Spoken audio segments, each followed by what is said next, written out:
Hey everybody, so here we are, 1 week to the day after my surgery, and it's been pretty crazy. So thanks for coming back to check in on me, for checking in on the channel.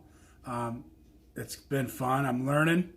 That's pretty basic, I know, but hey, we'll figure it out. So if you like these videos and want to keep seeing them, like and subscribe and all that stuff that the kids say.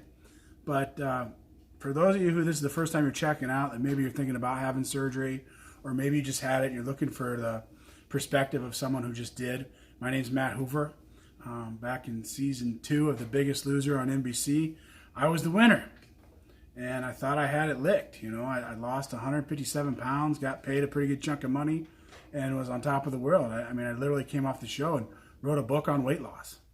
And now here I am several years later, about 15 to be exact, I think. And I just had vertical sleeve gastrectomy. So that's a little bit about where I'm coming from. And I had it a week ago. I had the sleeve done a week ago, and I wasn't prepared. I wasn't prepared emotionally.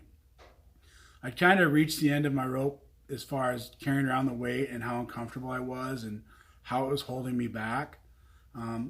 I was an active, big, huge guy, but I was still a big, huge guy, and it wasn't lining up, and I was struggling. And really, the only reason I was able to even think about doing this surgery is because the company I work for switched companies, and this one covered it, and I'm like, I'm jumping on it. I'm jumping on it right now. And I did. And I'm glad I did the surgery. I'm not glad that I didn't prepare or get prepared and do more research before I had it. And here's why. When you're getting ready to have it, there's this excitement of like, oh my gosh, my life's going to change and this is going to be so awesome. And you talk to all these people that have had the surgery and they're like, oh yeah, I lost 50 pounds in 3 weeks and I've lost 190 pounds. It's been going on 5 years, and this excitement just overcomes you. And all you can think about is getting in there and getting the surgery done and how great it's going to be. And is my insurance doing everything? And am I doing everything? Is my doctor doing everything? And it's easy to deal with. And then a couple days before the surgery, you're kind of, man, what am I doing? I don't know. And then the surgery comes, you're like, here we go. And then you wake up. You go under, and then you wake up, and you're like, oh. Now, I'm pretty lucky. I didn't really hurt that bad. It was more the pressure and the gas. I feel like I handled pain pretty well, and I wasn't really hurting per se from the surgery. The most annoying pain, if you want to even call that, is from where they put 5 different ports in you, to get in there and take a look and take out what they need to. But as far as like pain, I don't feel like I had any. And from the sounds of it, I'm a little different than a lot of people with that. But the pain that I felt was emotional. You get home. I came home the next day, early in the morning the next day, and my wife had to take the kids to school and to do stuff like that. And I was home alone.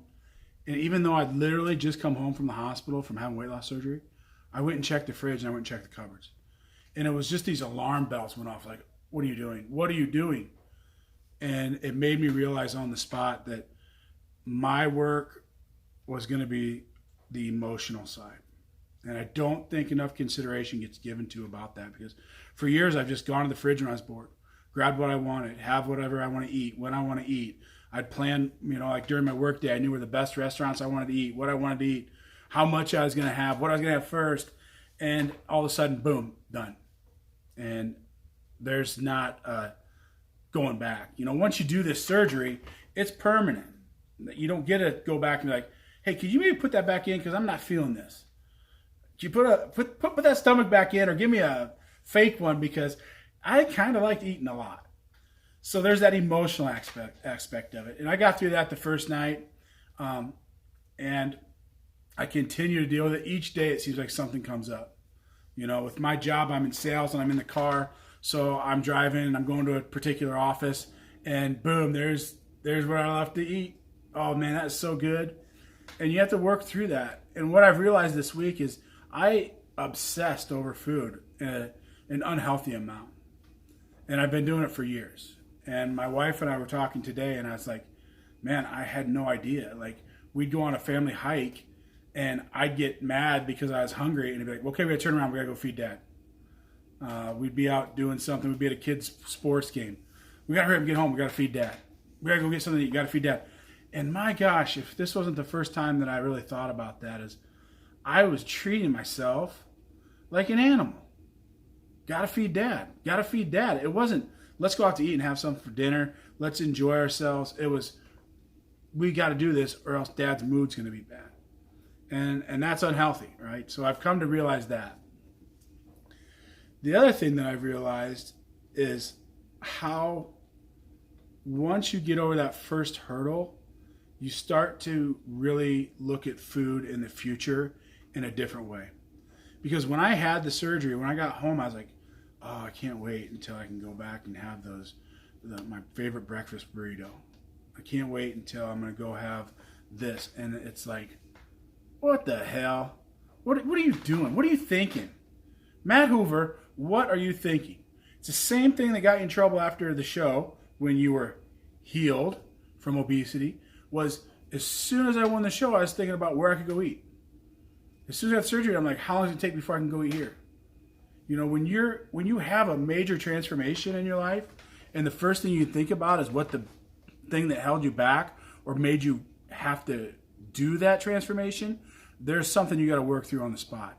And that's the case for me. I'm working through it. And I think a lot of people that I've talked to as of late, since I've done this, have said the very same thing. They were so excited about the physical transformation, they didn't even give a thought to the emotional of having to finally sit down and deal with, why do I do this? Because I'll tell you what, once you have that surgery, you're going to have a lot of time to think about everything that led up to this point. And some of it's good, some of it's bad.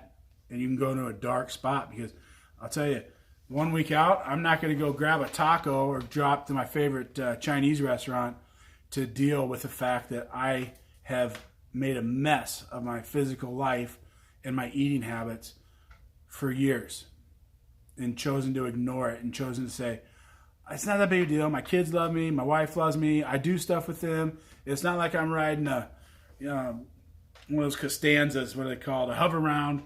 You know, like I can still do things. I'm still, for my size, I get around pretty good.